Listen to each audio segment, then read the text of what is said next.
Evansville, you are very, very special people, and thank you, Indiana. Thank you. Thank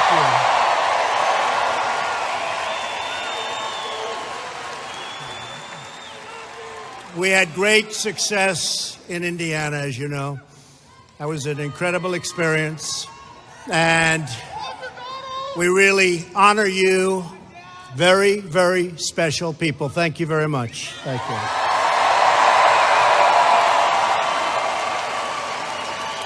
And I know you well. You love our country. You're proud of our history. And you always respect our great American flag.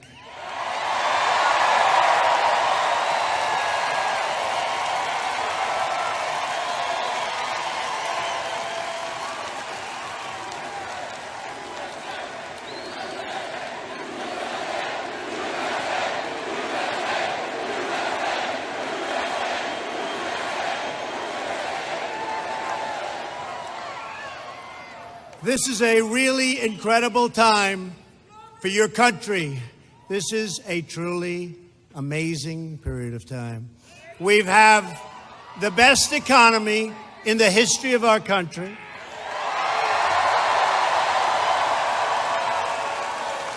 Factories are reopening. Jobs are pouring back into the United States.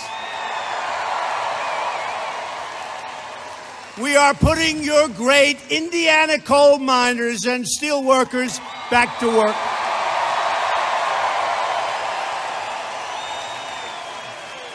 We're reclaiming our nation's proud manufacturing heritage and putting tariffs on foreign producers who cheat our workers and cheat our companies. Not fair. Not fair. As President McKinley once said a long time ago, we believe in American work for American workers, American wages for American laborers, and American homes for American citizens.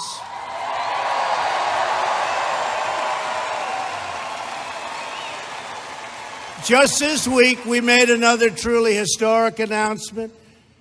We are replacing NAFTA with a beautiful brand new U.S.-Mexico trade deal.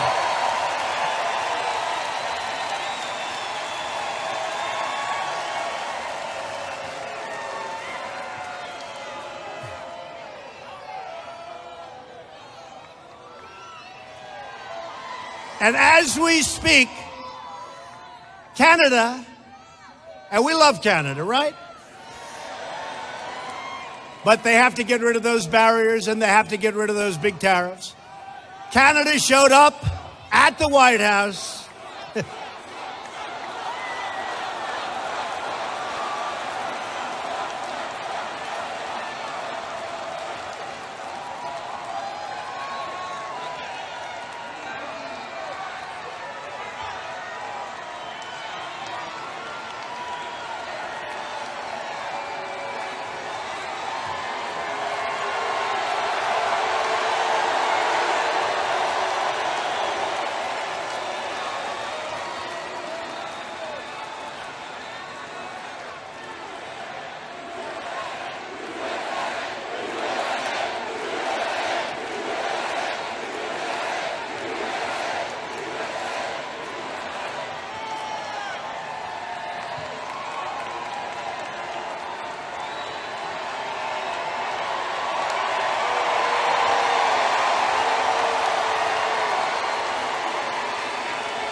Where the hell did she come from?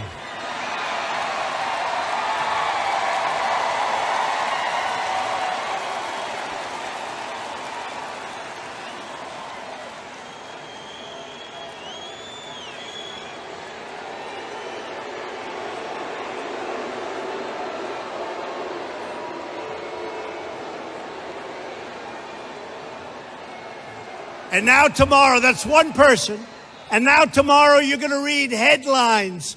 Trump had protesters all over the place. One person. One person. Major protest.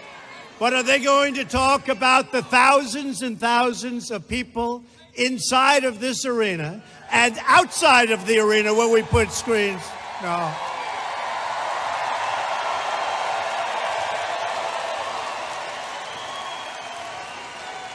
Because things are happening. Let me tell you just really quickly about something that did happen. So last week, you probably saw it. Because it gets ratings, they put it on television, right? If it didn't get ratings, they wouldn't be putting it on. But last week, you saw it, I was in the great state of West Virginia. We were in a fantastic arena, beautiful, smaller than this, but a very great place.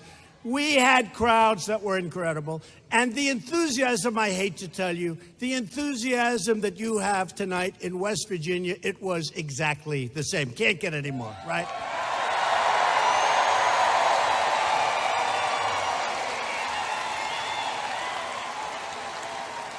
And the failing New York Times, which, by the way, if I wasn't here, they would be out of business. The Washington Post, the New York Times, CNN.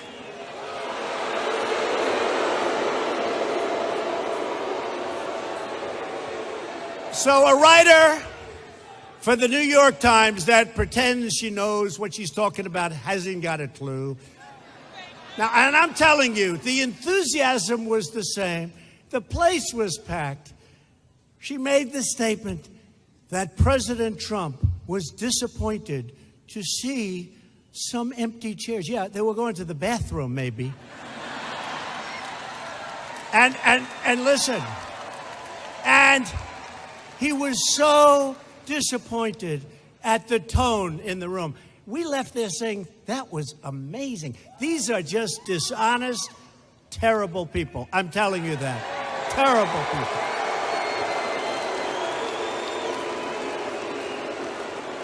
Not all of them. Honestly, not all of them. I'd say 85%. So we made a great deal with Mexico. And as you know, Canada didn't want to do what we have to have done. And after the deal was made with Mexico, Canada came along and they're negotiating right now at the White House, at our territory. And it could happen. We'll see what happens. And if it doesn't happen, we'll put tariffs on the cars coming in from Canada, and that'll be even better. But I think it's going to happen.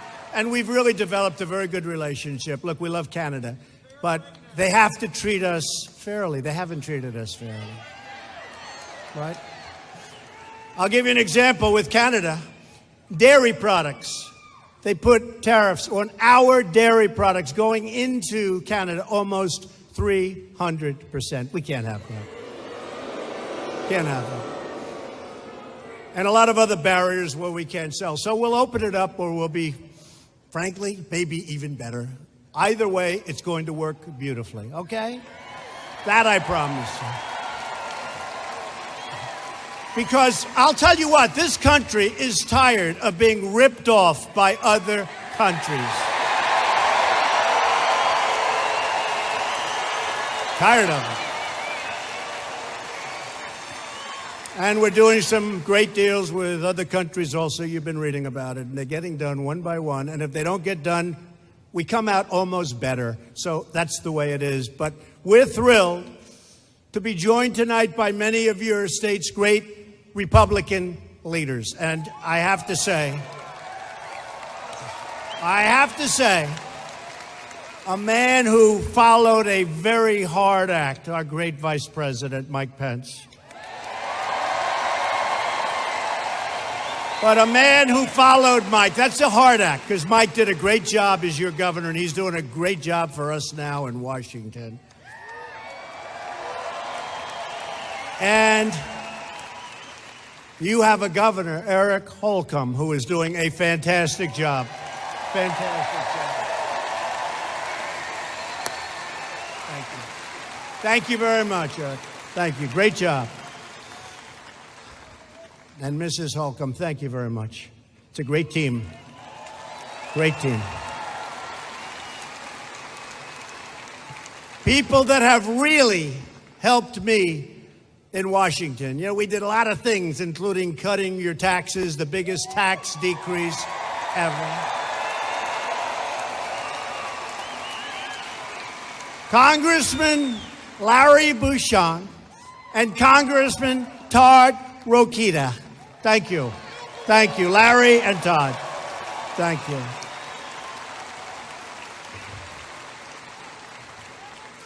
Also, a very special Indiana chair, Kyle Hupfer. Kyle, thank you. Great job.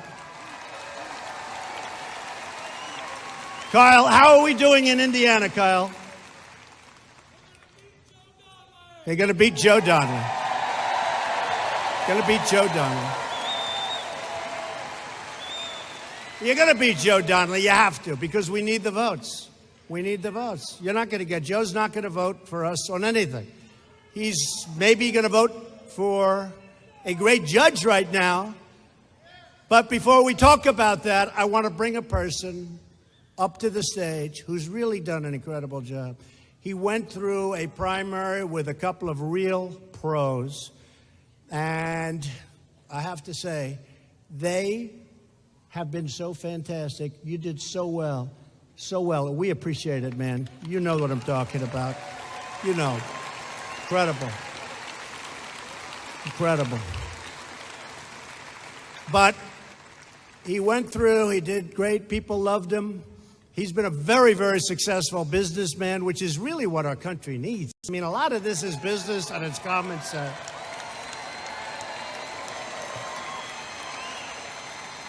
And I just saw a poll just a little while ago, a real poll. You know, they have fake polls. They do suppression polls. You know what a fake poll is? It's called a suppression. They make you think you can't win, so you go to see a movie. Don't go to see a movie. Remember me? They said, I don't know, it's going to be impossible for Donald Trump to get 270. You cannot. It's impossible. It's impossible.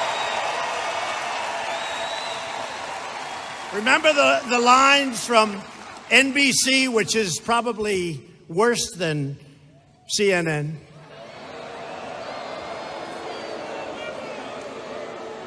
But the word is they're firing the head of NBC. What a great thing to do. How smart.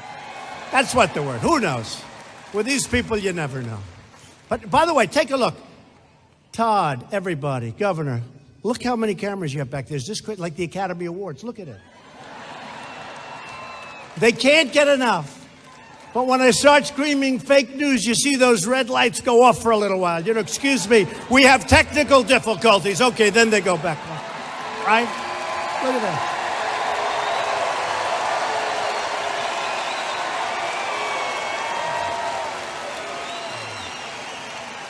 You know, in the studio, you hear they go, listen, he's about ready to go. Look, ladies and gentlemen, we have technical difficulties. We'll be back in just about... Then it goes back. Okay, we're back. Here we go. Keep going. Oh, what they have to put up with. You know, it's not that easy for them either. It's tough to have a network where you're calling them fake news and they're supposed to be proud. That just shows when you get good ratings, you can say anything, right? That's what happens. Get good ratings. Finally, I just want to get Mike Braun up here because he has been special. He's a special man, and he is going to be a truly great senator. Mike, please.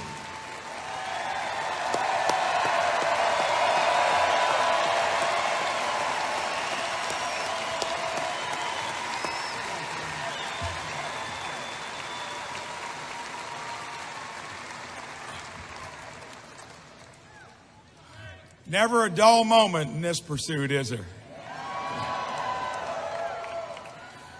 You know, I love what the president said, is when somebody says you can't do something, for some of us, it causes us to even work harder.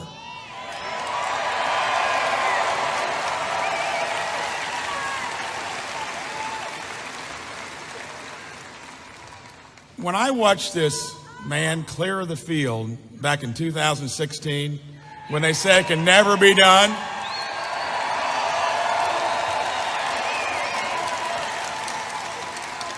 And there was not one person on that stage that could have beaten Hillary Clinton other than this man here.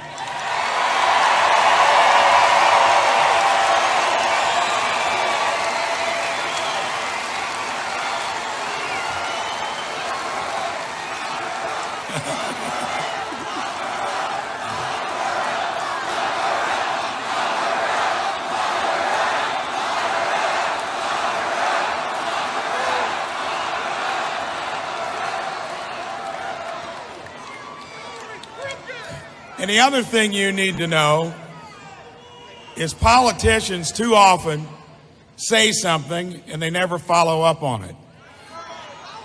This man makes promises and keeps them.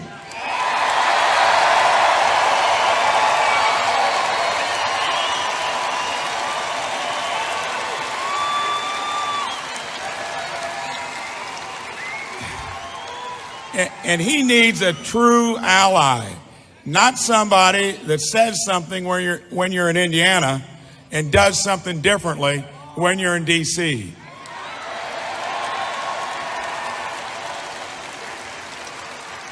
Joe Donnelly voted against tax reform. Yeah. As a congressman, he voted for Obamacare. And then when he could have had the deciding vote, he voted against repealing it. He voted for the Iranian deal, and thank goodness we undid that. It's a sad story. He promised to drain the swamp, and I want to be an ally. When I get there, you can count on it that I'm going there for the right reasons.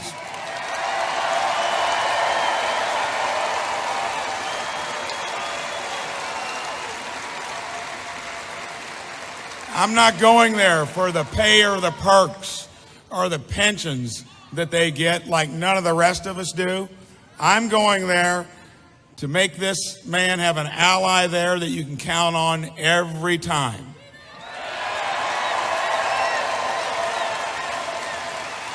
So, get your friends, get your neighbors out. I'm going to need the help to take it across the finish line because Joe's gotta go. Joe's gotta go. Joe's gotta go. Joe's gotta go.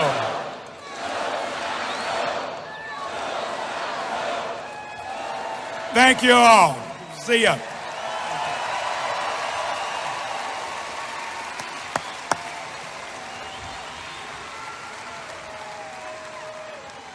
He'll be a great senator.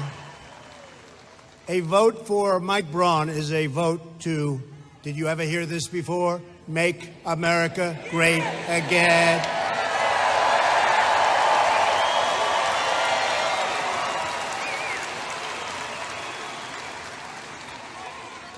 And you know our new slogan that we'll be switching to because we're way ahead of schedule is to make America great again, right? It's called Keep America Great! Exclamation point. Keep America great. That's what's happening. We're so far ahead of schedule. People come up to me all the time and they go, thank you, Mr. President. Just backstage, right now.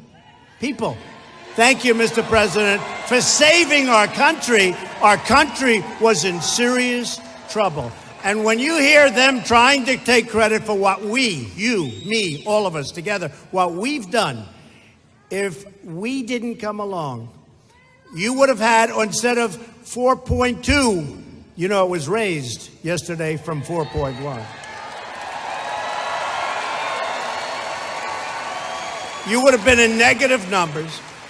The country was choking with regulations, choking with high taxes. You would have been in negative numbers, and that's what was happening. You would have seen some real mess. And what we've done all together, because this is one of the great revolutions, you can call it a revolution if you like, that's ever taken place in our country. And we want to keep it going.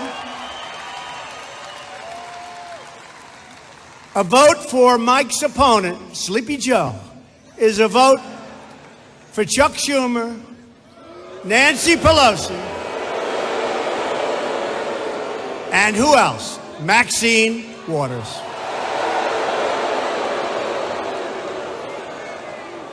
You know, I gave Mike a little while ago something that I saw, but he's already seen it. The Indianapolis Star did a story, and I guess it's a poll of some kind. Joe Donnelly rated least effective Democrat in Senate in a new study. It says, who is the least effective Democrat in the United States Senate? Senator Joe Donnelly, according to the Center for Effective Lawmaking, who said the Democrat from Indiana was the worst. According to the center, Donnelly introduced two bills in the 114th Congress for 2015-2016 that received some kind of action in committee, the fewest among his 44 Democratic colleagues, and neither of them advanced to the floor for a vote. Now, this wasn't an anomaly, it says. The center just said this. This wasn't just a one-time, one-year, unusual thing or anomaly. It ranked Donnelly 55 out of 57. Oh, I see, he did much better. Among Democrats in the 113th Congress. So I have to tell you that if that's what you want, representing Indiana, you can have it. You can have it. You can, sir, I mean, hey.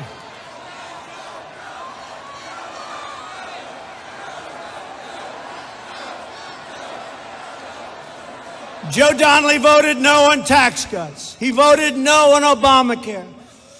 We had Obamacare done if he would have raised his hand. Repeal and replace. He voted no on repeal and replace of Obamacare. But we did get rid of the individual mandate, and we brought it down, and it's going. It's leaving fast. It's leaving fast.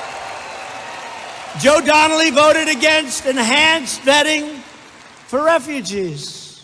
Let them come in. Open up those borders. Open them up. He says, open up those borders. Let them in. He voted against stopping illegal immigrants from getting welfare. And Donnelly repeated voting for amnesty. He wants amnesty. Donnelly also voted for liberal Obama judges who want to take away your Second Amendment and lots of other things. We need to elect senators who will vote for judges who follow our laws and our Constitution as written. Like Supreme Court Justice Neil Gorsuch, who's doing a great job, and Judge Brett Kavanaugh, who we're trying to get through right now.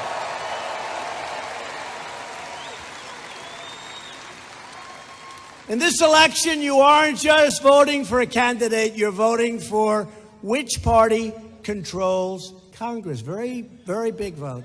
It's very close. People say we have the majority. By how much? Like, by almost nothing. Somebody has a cold, we no longer have the majority. We need Republicans in Congress. Today's Democrat Party is held hostage by left-wing haters, angry mobs, deep state radicals, establishment cronies, and their fake news allies.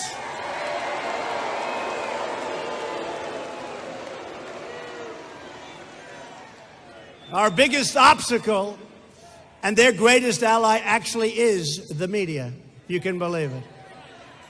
We've got stories that are so big and the media doesn't pick them up. We have stories that if that was about a Republican or a conservative, it'd be front page of every newspaper. And we have them and they just don't want to write them. It's a dishonest group of people. I will tell you that. You can have the biggest story about Hillary Clinton. I mean, look at what she's getting away with, but let's see if she gets away with it. Let's see.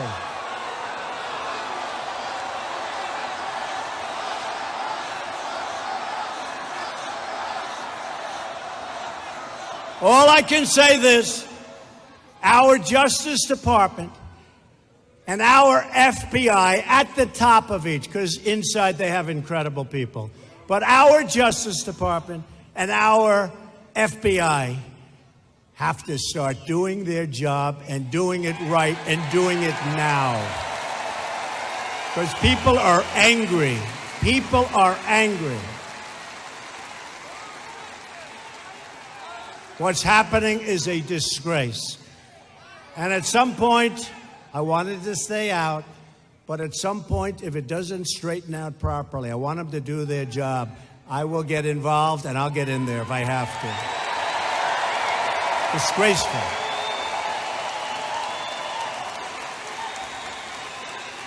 And the whole world is watching, and the whole world gets it, and the whole world understands exactly what's going on. The Democrats, they call themselves the resistance. That's what they're good at. Resisting and obstructing. They are obstructionists. Every day they are resisting the will of the American people and trying to undermine the verdict of our democracy delivered so strongly in 2016, like never before delivered. The most remarkable thing about the modern Democrat Party is how truly undemocratic they really have become, right? The so-called resistance is mad because their ideas have been rejected by the American people. And we're getting rid of those bad ideas one by one so fast. And it is driving them crazy. They're the old and corrupt globalist ruling class that squandered trillions of dollars on foreign adventures. They don't want to build a wall here, although we've started, but it's not easy. But they'll build walls in other countries. They'll create borders in other lands so far away. But over here, let everybody pour in, and we don't worry about the crime. It's a disgrace. They've made the worst trade deals in the history of the world. And who enriched themselves while presiding over the destruction of American jobs, American companies, and American wealth? It was the greatest transfer of wealth in the history of the world. What we did to our companies and to our jobs, we should be ashamed of our leadership, but not this leadership, because we're bringing them back.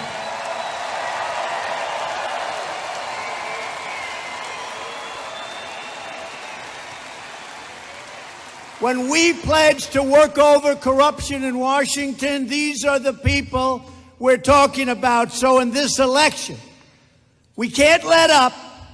We're going to, and it's happening fast, we're going to drain the swamp.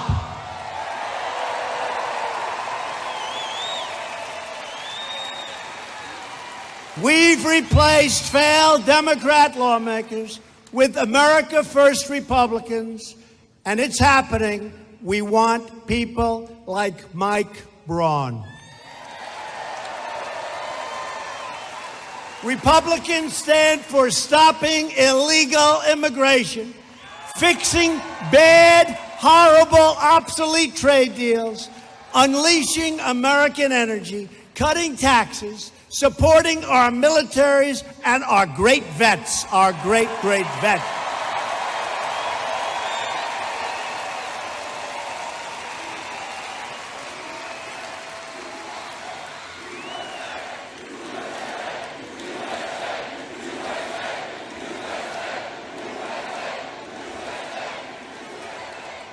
Republicans stand for protecting Social Security and Medicare and Medicaid and strengthening the safety net for truly needy Americans, not for illegal aliens and people that come into our country to take advantage of us.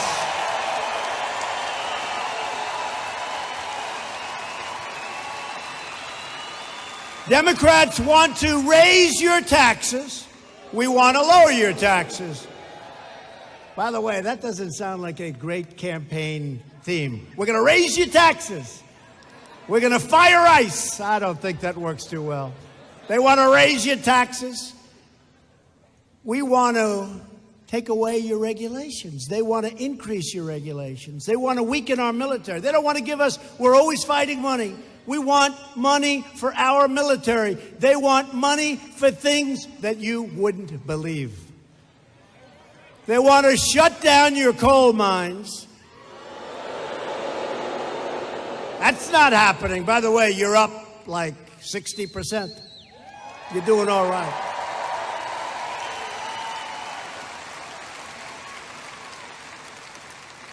I've had such an incredible experience with the miners, and just a little while ago backstage, there were 9. Of the 9, now these were tough guys. These are seriously tough cookies. In fact, I looked at them and I said, I wouldn't want to fight these guys. But of the 9, 8 of them were crying. And I looked at the 9th, crying out of happiness because they're back. I looked at the 9th guy and said, what's wrong with you? Why aren't you crying? Oh, I don't cry, sir. I said, that's okay. That's okay. 8 out of 9 were crying with happiness.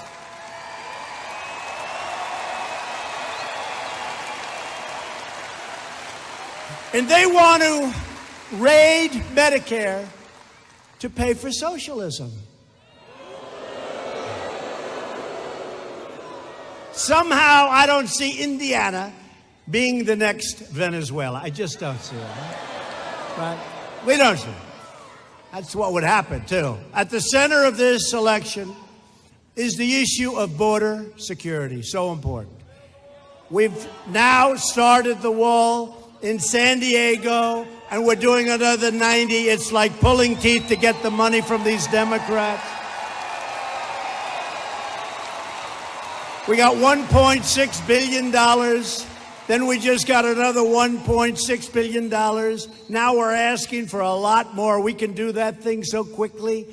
But they really want, I mean, honestly, they want, even though in 2006, almost all of them voted in favor of essentially a wall. Okay?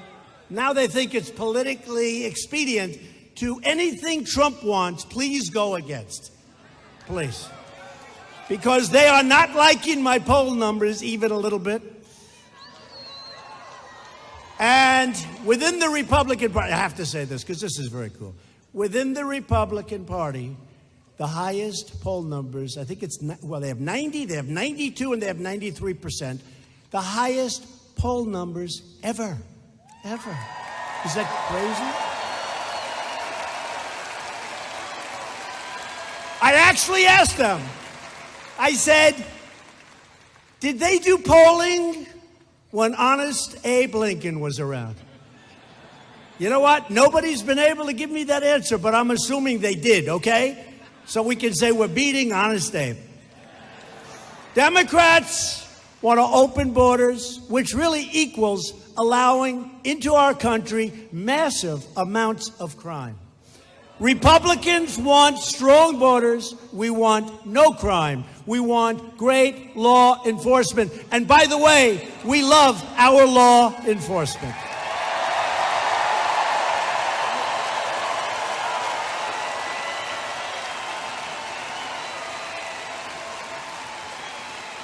If you want to summarize the difference between Democrats and Republicans, just remember this. Democrats want to abolish ICE. Where did this come from? By the way, do you have any idea what ICE does? I don't think anybody in this room, unless they're really tough, and I know a couple of people right here probably tough enough. I don't think so, though, actually. I know them too well. Actually, I know their weaknesses, so I think they're not. But these are people that go into a nest of MS-13. They call it a nest. That's what it is. It's a nest. These are evil people in there. This is a group of gang members. I can't say animals anymore because Nancy Pelosi got very angry when I called them angry. I called them animals. She went crazy. I can't do it.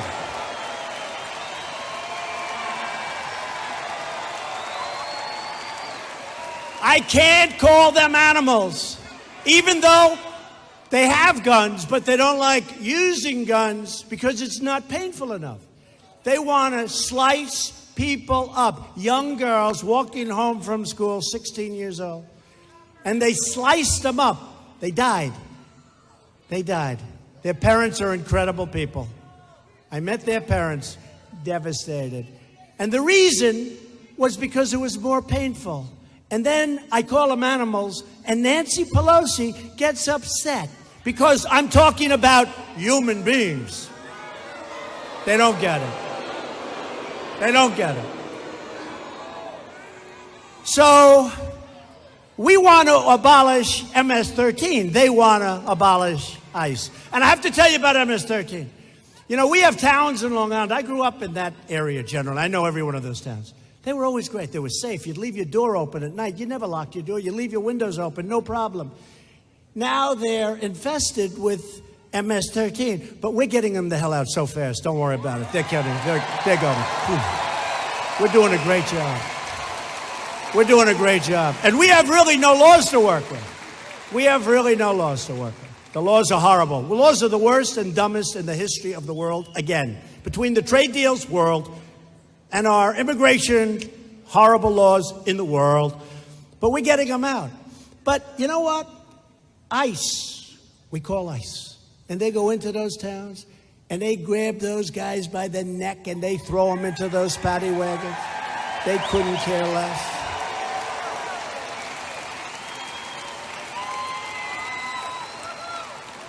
And you don't want to do it. And you don't want to do it. But we have some really bad people that were allowed into this country under President Obama and others, and we're getting them the hell out. And you know, these towns that I know so well, we get ICE out, and the people are standing at their windows cheering. They're like clapping for ICE. They're clapping because these are brave people. They're good people too, good heart. But they're tough. They're tough. They're strong and they're tough. And ICE is afraid of them. You know why? Because they're much tougher than ICE. And that's what happens to work. I hate to say it. So they get out. And you know the sad thing? It's sad, actually. It's like the towns are being liberated, like it's a war. And you're getting, finally, the enemy out of our country. The towns are being liberated from this scum. Amazing. Amazing. So the Democrats want to abolish ICE and the Republicans want to cherish ICE. And I can tell you that. And I think everybody in this room respects and really admires Border Patrol, ICE, all of our law enforcement, everybody. Not an easy job. Not an easy job. A vote for Democrats in November is a vote to erase our borders and leave innocent Americans at the mercy of hardened criminals. That's what will happen. We need strong law and order. A vote for Republicans is a vote to support the brave heroes of ICE, Border Patrol, law enforcement, and all of the other groups that work with us.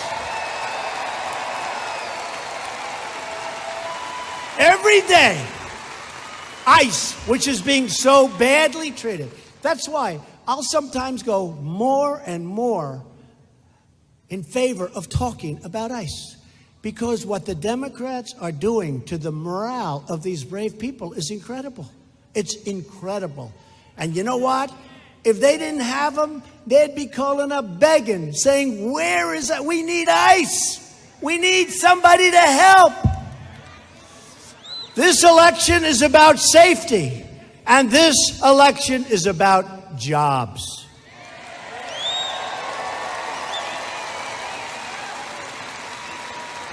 And the beauty of the jobs, people that were stuck in one job didn't like it, They've now got 6 different alternatives. They go here, they get one that they like, and they're making more money.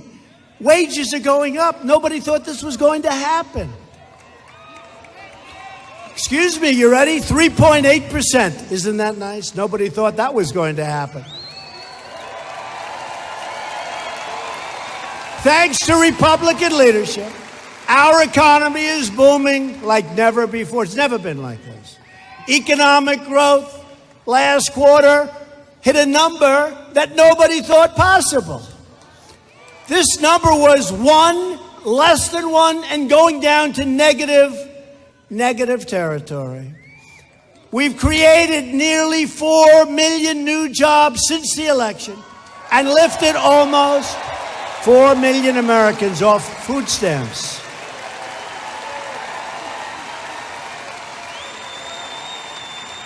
We've added almost 500,000 new manufacturing jobs since election. 500,000. And if I would have come here, and I did come to Indiana a lot, and you know who I brought with me? Who did I bring? The great Bobby Knight.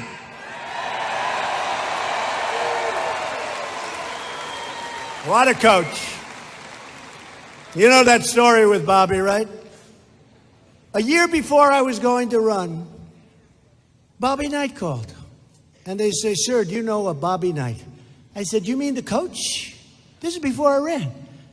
And I said, "You talking about the coach?" My secretary, great person, said, "Yes, sir. I think he said he was a coach." I pick up. I said, "Hello?" He goes, "Trump, this is Bobby Knight, and you got to run for president. Our country needs you." And I said, "That's Bobby Knight. That's Bobby Knight." Right? That's Bobby Knight. After the first word, I knew it was Bobby Knight. And he said, "You got to run." I said, "Well, you know, Bobby, first of all, I respect you a lot, and I really love winners, and you are a winner. And the job you did, great guy." He's also a great guy, big heart. He doesn't want people to know that, but he's actually got a very big heart. He'd be devastated if I said that he has a big, but he does. He has a big heart. But I said, "You know, Bobby, I haven't decided to run. But if I do, could you give me a number? I'll take it and I'll call you." So an amazing thing happened. So I write down his number. It was a cell. I wrote it down, and I have a stack of papers on my desk in New York. I haven't been there, and I haven't been to that office because I don't care about any of that stuff anymore. I only care about doing what's good for us. I couldn't care less. It's true. They won't tell you that, but it's true. So I take this number, and I put it on my desk, and I put it in the middle of a stack of papers. I just, it's like sort of a file. Some of you people might have some. It's like a file of things you may need someday, but probably not. And then when you go through them about 3 years later, 95% of it you throw out, right? But I had 2 big stacks. You'll see pictures of me in the office. You'll see these massive stacks. I just have them. And now I say, I'm going to run. And we did great. We were on center stage of every single debate, right? Every single debate. Center stage means we were never in second place. And if we were, they would let you know about it tomorrow morning. We were never in second. I was center stage on however many debates. Anyway, I'm doing well. We won New York. We won this one. We won that one. We won New Hampshire. Wow, New Hampshire was so great. We won South Carolina. We won North Carolina. We won everything, right? And then they said, even though we were so far, in all fairness, I have to say this, we were really so far ahead that I think that even Indiana wasn't going to have too much of an effect. But I want to win Indiana. So a friend of mine, he's from Indiana, great guy. I said, "How am I doing in Indiana?" He says, "Great." I said, "Good."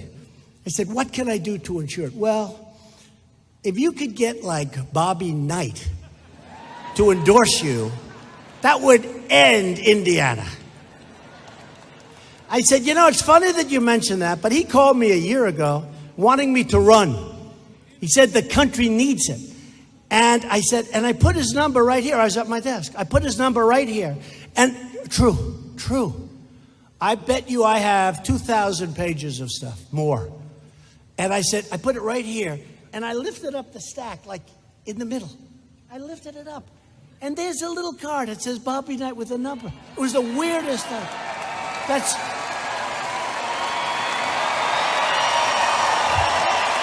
right? Crazy. I said, here's his number. The guy actually looked at me and goes, that's amazing. And I dialed in front of him. I dialed the number.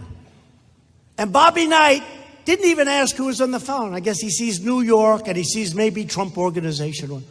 He goes, I've been waiting for you to call. Right? And I'll tell you what, Bobby Knight, was anybody here the night I traveled in with Bobby Knight when right? I never saw anything like that in my life. We were in this massive arena. We walked in and I introduced Bobby Knight, and I'm telling you, the people of Indiana, they went crazy. That thing never stopped. That was incredible. And Bobby Knight, and I called him today. I said, you know, I thought about you today because I'm going to Indiana, and I don't need you to come from where you are. I just wanted to say hello to Bobby Knight because he was special and he worked hard on our campaign, and he was very happy to get that call. Bobby Knight, right?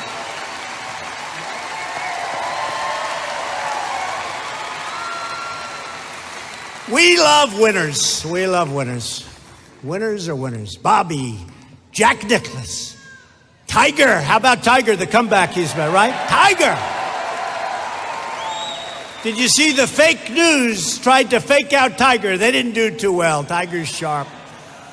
Now, we love winners. We love winners. Our country's becoming a winner, and our country is respected again. You see that.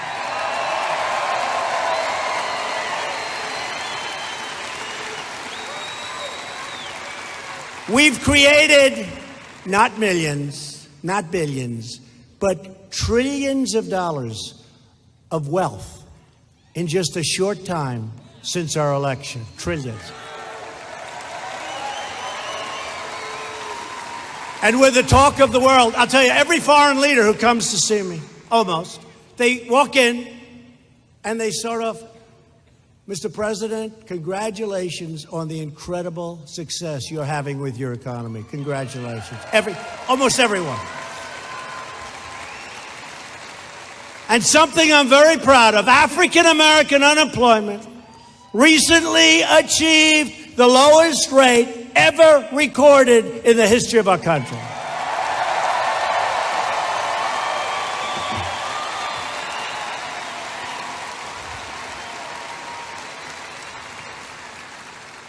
And we're fighting every day for African Americans, for more jobs, for higher wages, for safer communities, for great schools. And we want school choice. We gotta have. We're fighting hard. It's going to make a big difference. But African Americans, the lowest unemployment in history. Hispanic Americans and Asian Americans, the unemployment have recently reached their lowest rates in the history of our country.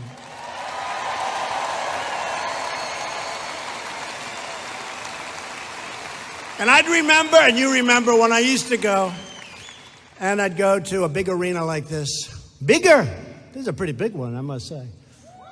Oh, by the way, if they write tomorrow, the enthusiasm in the room was wanting. You know, they're like wanting. See, you have to understand, I have a better education than they do from a much better school, but the elite, they're the elite. They're the elite.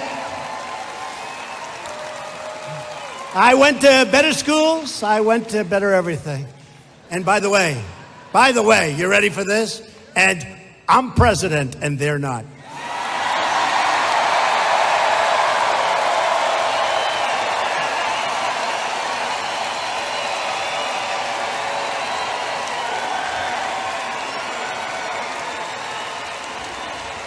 But it's us. It's us. It's a movement. It's a movement like this country and probably the world, but like this country has never seen. That's a big statement. But I make that statement, I don't get corrected, and they would correct me in 2 seconds. I don't get. This is a movement like this country has never seen before. I'll give you an example. If crooked Hillary Clinton had won, and she came to Indiana to have a rally for the opponent, who is rated the worst in the Senate, of Mike Braun, if you had 500 people, seriously, if you had, they won't tell you this, but we have an election coming up. We don't have a presidential election coming up. You don't get big crowds. If crooked Hillary came here, if she had 300 to 500 people, first of all, she wouldn't be in this building. She'd be in a hotel conference room. It would be a conference room. Right? It would be a conference room. And I'm just saying something incredible is happening with our country to have this. Something incredible. Youth unemployment has just reached its lowest rate in nearly 50 years. That's a biggie. Unemployment, this is so important. Unemployment for Americans without high school diplomas has reached the lowest rate ever recorded. Isn't that beautiful? Isn't that beautiful? And prisoners, all right? Prisoners were having a tremendously tough time from the beginning because employers didn't want to hire them. And now the greatest thing we have is an incredible economy where employers need people. And for the first time ever, really, and we have a lot of great programs to help, for the first time ever, employers are hiring prisoners. They're getting a second and in some cases a third chance.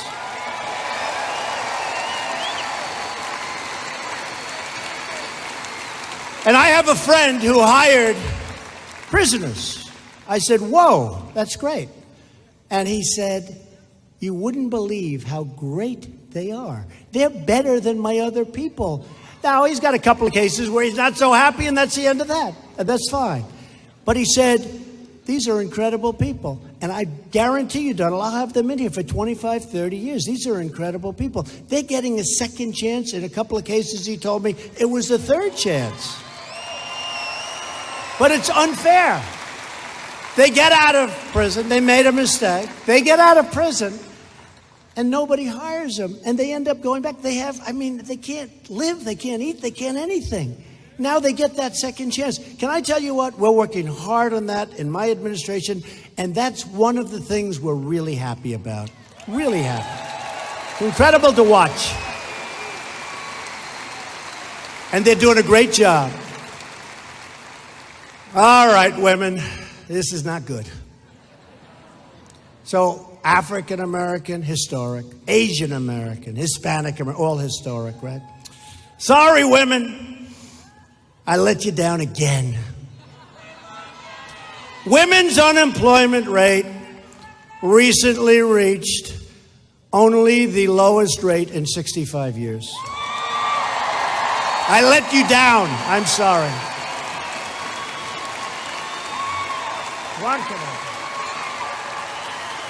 What can I do? But you know, I predict 65 years for women. Most of the rest are historic. The women, I promise you, I think, within 3 or 4 weeks, you'll also be at historic levels, I think. 65. We'll say 65 years is not good enough. A big one that just came out, consumer confidence in our country is at an 18-year high. Isn't that beautiful? Big thing. And a brand new poll just shows that 85% of blue-collar workers, I love blue-collar workers, I'd actually like them better than white-collar workers, but probably I won't say it too loud. I love our blue-collar workers, and so do our white-collar workers. But our blue-collar workers believe their lives are headed in the right direction, and the poll numbers are massive. We've increased exports of clean, beautiful coal, one of our great resources that they wanted to close up by, listen to this, by 60% in just this little short period of time. 6-0.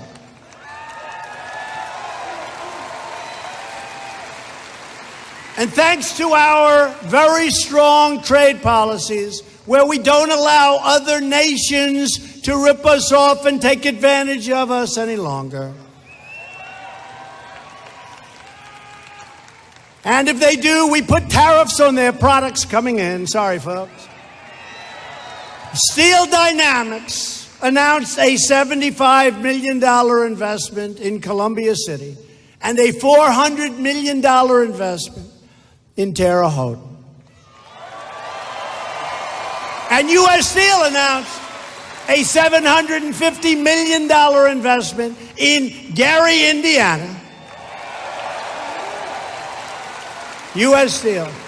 And U.S. Steel is opening up at least 7 plants, and they're going to be spending billions of dollars building new steel. I'll tell you what, steel, we were dead. It was over. Now we're going to be using our minds. We're opening up. We're like, it's the hottest thing that's happening. Our steel industry, because we're not allowing dumping. And if somebody wants to dump, like if China is going to dump or other countries are going to dump steel to hurt our companies and our workers, they're paying 25% tariffs on the stuff that they dump. Now they won't dump so much. We're building a new steel industry. And it's an amazing thing to watch because America is winning again and America is being respected again.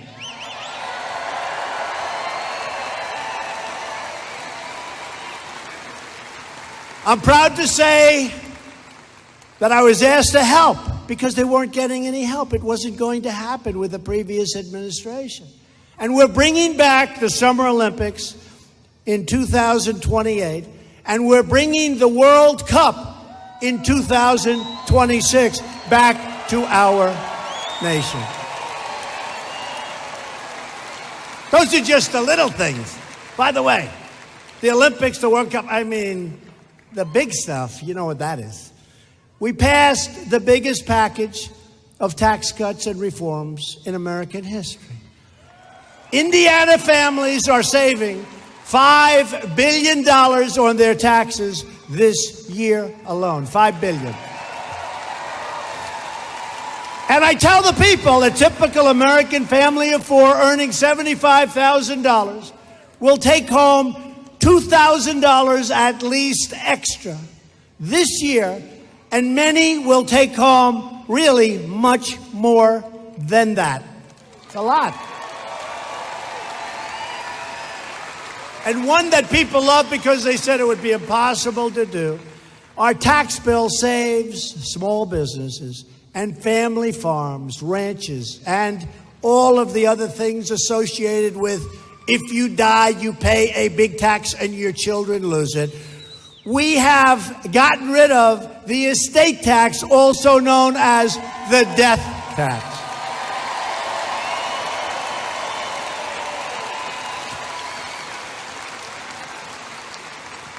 Very important for this area, we are canceling President Obama's illegal anti-coal, so-called Clean Power Plan. You know, there's an example. It's such a beautiful name, Clean Power, right? They want to have windmills all over the place, right? When the wind doesn't blow, what do? We got problems. When there's thousands of birds laying at the base of the windmill, what do? Isn't that amazing, the environmentalists? We like windmills. Oh, really? What about the thousands of birds they're killing? Try going to the bottom of a windmill someday. It's not a pretty picture. But really, when the wind doesn't blow, you got problems. If your house is staring at a windmill, not good. When you hear that noise going round and round and round, and you're living with it, and then you go crazy after a couple of years, not good. And the environmentalists say, oh, isn't it wonderful? We've ended the war on clean coal. We've also repealed the individual mandate. It's gone. Last month, the FDA approved more affordable generic drugs than at any time ever in the history of our country. And thanks to our effort, many drug companies are freezing or reversing planned price increases. You remember 2 weeks ago, Pfizer, and I take my hat off to them. I like them. They increased their prices substantially of drugs, and I got angry about it. I think it's probably the first time I realized what great power we have, right? I got angry. Novartis, same thing. They increased their prices. I'm decreasing the prices. I got really angry about it. And they announced the following day that they're no longer going to increase the prices of their drugs. And those prices are going to come down. Because we've put mechanisms in work, lots of different. I won't bore you with the complications. It's actually, we had middlemen that were so rich, they were making a fortune on drugs, prescription drugs. We're getting rid of all of that. Drug prices are coming down like they've never seen. Increases are stopping with Novartis. We're stopping hospitals from overcharging low-income seniors for these same prescription drugs. We ask veterans' choice. Our veterans are the greatest. You know, when I got involved, I sort of said, that's a bad situation going over with the vets. They're really being treated badly. These are really our greatest people as far as I'm concerned. And the vets would wait online to days, 9 days, 21 days, 34 days. Some of them would have a minor condition. By the time they saw the doctor, they were terminally ill. And I said, and I came up with an idea that I thought was brilliant.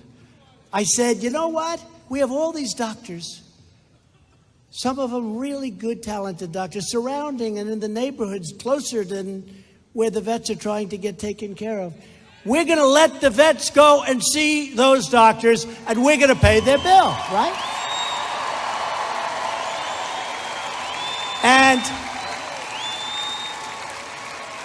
And I said, this is so brilliant.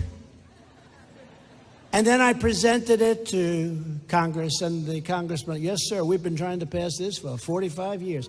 So, because it's common sense when you think. The problem is they couldn't get it passed. We got it passed. It's called Veterans' Choice. The veterans have a choice. They can go here or they go out to see a doctor. We pay the bill.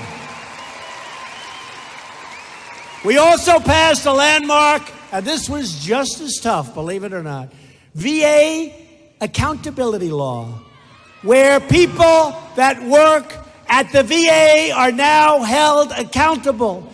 So now if a government worker abuses one of our great veterans, we turn to them and we very toughly say, sorry, you're fired. True.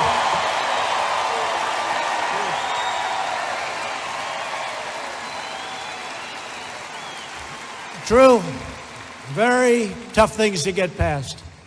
I guess I'm good at getting things passed, but it was great. We had great help by the Republicans in Congress.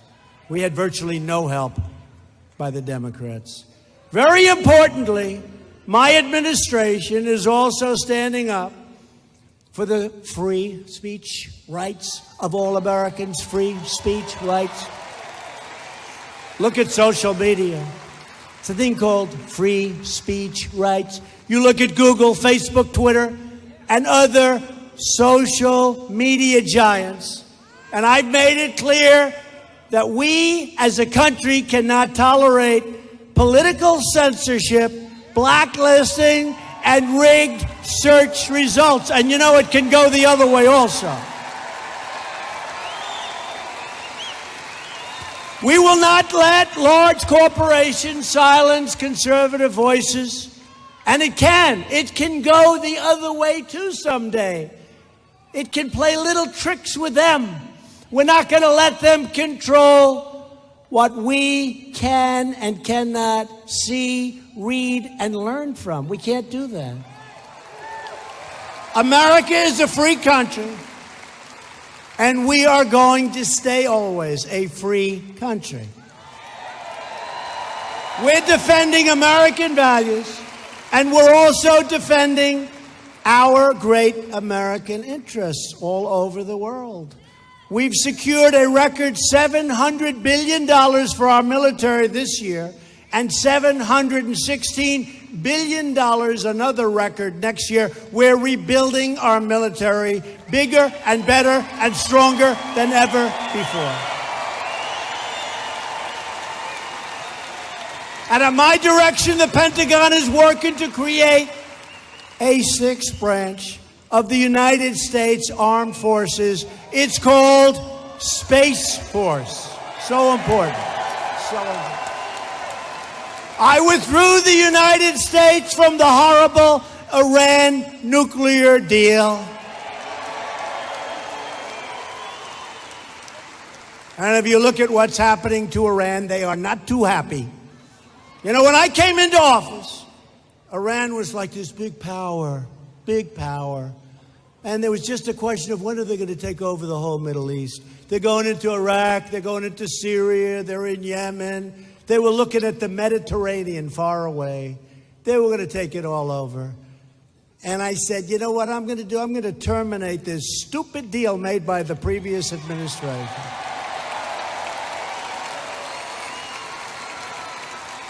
And I can tell you one thing. Iran is not looking at the Mediterranean any longer.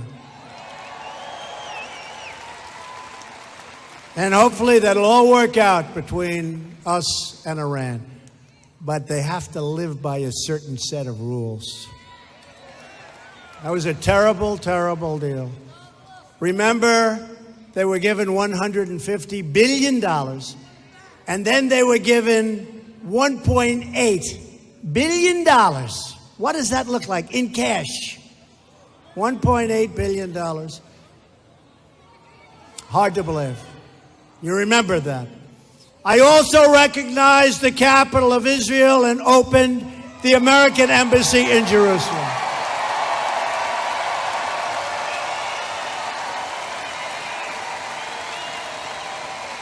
Because instead of apologizing for America, we are standing tall for America, the country that we love. We are standing up for the heroes who protect America. We are proudly standing up for our national anthem.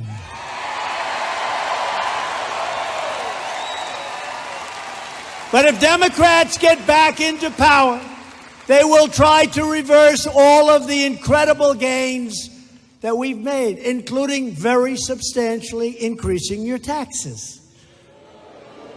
If you want more jobs, more safety, and more opportunity, then you need to get your friends, get your family, get your co-workers, and get out and vote Republican and vote over here for a great gentleman named Mike Braun.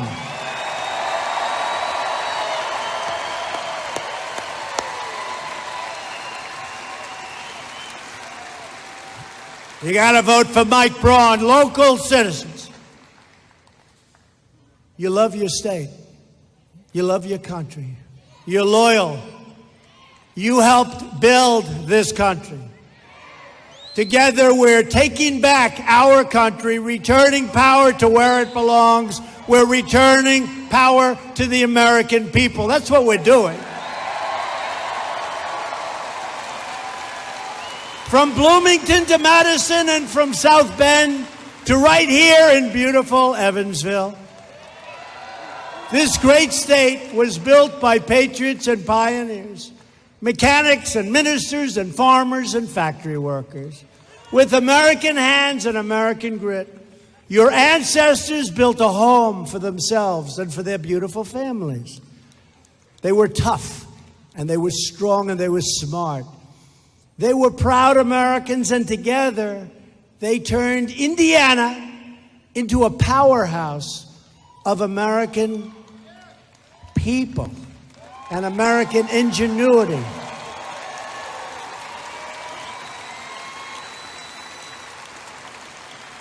What they've done in this great place. They didn't have a lot of money. They didn't have a lot of luxury. But they loved their families. They loved their country. And they loved their God.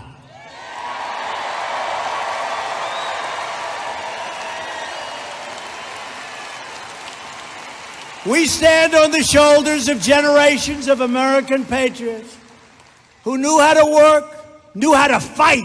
Oh, do you know how to fight, fight, fight? And you knew how to win. Just like them, we're going to keep on fighting. We're going to keep on winning. We are going to win for our nation, our children, our families, for our freedom.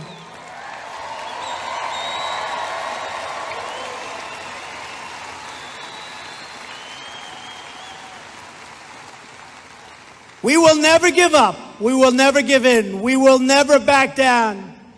And we will fight on to victory. We will only have victory because we are Americans. And our hearts bleed red, white, and blue.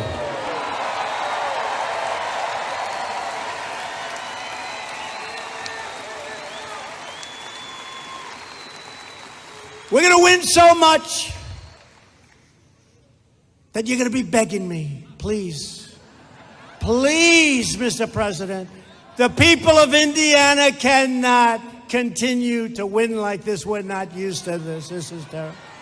And you're going to ask your senator, Mike Braun, or your great governor, or maybe both of them together, please, please go see the president. We can't stand winning anymore. And they're going to come see me in the Oval Office. And they're going to say, Mr. President, the people of Indiana have been winning too much under your leadership. Honestly, sir, they can't stand it anymore. And I'm going to look back at them, and I'm going to say, I don't give a damn what they want. We're going to keep on winning, right? We're going to keep on winning.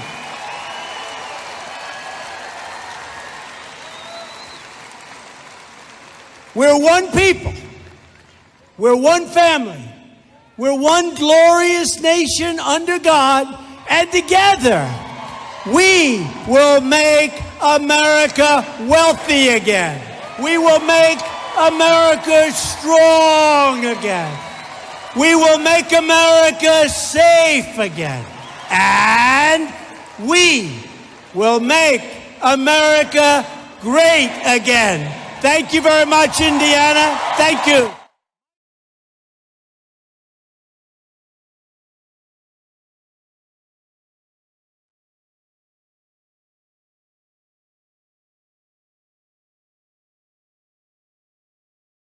Damn bird.